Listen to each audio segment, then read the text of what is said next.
Bir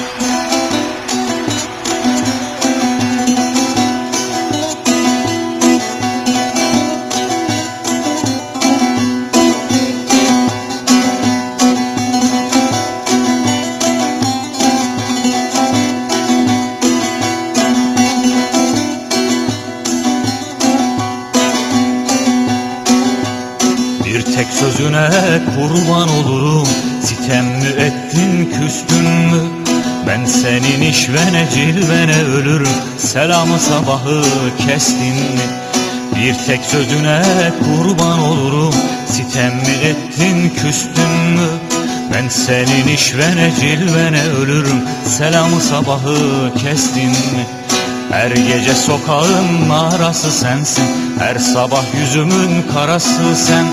Dizimde bıçak yarası sensin, sen belalına küstün mü? Her gece sokağın narası sensin, her sabah yüzümün karası sen. Düşümde bıçak yarası sensin, sen belalına küstün mü?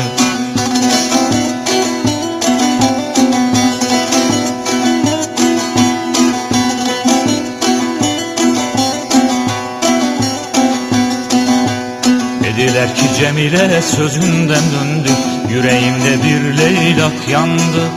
Her cayı gönlün kinlere kandı, sevdiğin benden üstün mü? Dediler ki Cemile sözünden döndü, yüreğimde bir leylak yandı. Her cayı gönlün kinlere kandı, şimdiki benden üstün mü? Her gece sokağın arası sensin, her sabah yüzümün karası sen. Düşümde bıçak yarası sensin, sen belalına küstün mü? Her gece sokağın arası sensin, her sabah yüzümün karası sen. Düşümde bıçak yarası sensin, sen belalına küstün mü?